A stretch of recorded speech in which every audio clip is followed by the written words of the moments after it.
వాస్తు ప్రకారం ఇనుప బీరువాలో ధనం పెట్టకూడదా? ఇంట్లో డబ్బును ఏ దిక్కున దాచుకోవాలో తెలుసుకుందాం. వాస్తు శాస్త్ర ప్రకారం చాలా మంది అనేక విషయాలను పాటిస్తూ ఉంటారు. స్థలం కొనుగోలు చేసే విషయం నుంచి ఇంట్లో వస్తువులు అమరిక విషయం వరకు ప్రతి ఒక్క విషయంలో తప్పకుండా వాస్తు నియమాలను పాటిస్తూ ఉంటారు. వాటిలో డబ్బు విషయంలో కూడా చాలా మంది అనేక విషయాలు పాటిస్తూ ఉంటారు. అంటే డబ్బులు దాచిపెట్టే విషయం, అలాగే డబ్బులు ఎలాంటి ప్రదేశాలలో ఉంచాలి, ఇలా అనేక విషయాల గురించి పాటిస్తూ ఉంటారు.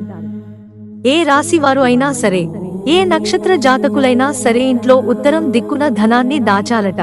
చాలా మంది ఇనుప బీరువాల్లో డబ్బు పెడుతుంటారు, కానీ అలా పెట్టకూడదని చెబుతున్నారు.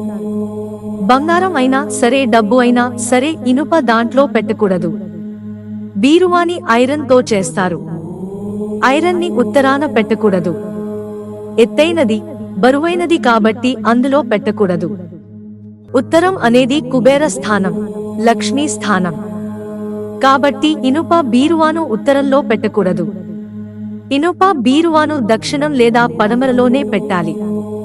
ఇనుప బీరువాలో ధనాన్ని ఎందుకు పెట్టకూడంటే, ఇనుము శనేశ్వరుడు, ఆయన నివాస స్థానం పడమర స్థానం.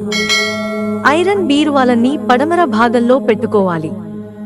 అది నైరుతి భాగంలో ఉండాలి, తూర్పు ముఖంగా ఉండాలి. పడమర ఆయన నివాస స్థానం కాబట్టి ఇనుప బీరువాలను నైరుతి భాగంలో పెట్టాలి. సెకండ్ ఆప్షన్ గా ఉత్తర భాగంలో పెట్టుకోవచ్చుట. ధనాన్ని దాచాల్సింది కేవలం ఉత్తర భాగంలో మాత్రమే. ఉత్తరం దిక్కులో మాత్రమే దాచుకోవాలని కర్ర, చెక్కతో తయారు చేసిన బీరువాన్ని ఉత్తరంలో పెట్టుకోవచ్చుట. మనం సింహద్వారాన్ని అంటే గడపను కర్రతో చేసి ప్రతిరోజు పూజిస్తాము. లక్ష్మి నివాస స్థానాలు ప్రధానంగా చెప్పాలట. అంటే కర్ర, పాలు, పూలు ఇవన్నీ లక్ష్మీ నివాసాలని. ఇందులో ప్రధానమైనది కర్ర అని చెబుతున్నారు. అటువంటి కర్రతో చేసినటువంటి బీరువాను ఉత్తర భాగంలో పెట్టుకుని ధనాన్ని దాచుకోవచ్చట. కర్రతో చేయడం వల్ల అది బరువు కాదట. గోడలోనే కర్రతో బీరువాను ఏర్పాటు చేసుకుని అందులో ధనాన్ని దాచుకోవచ్చట. అలా చేయడం అత్యంత శుభప్రదం. లక్ష్మీదేవి ఇంట్లో స్థిరంగా ఉంటుందని చెబుతున్నారు.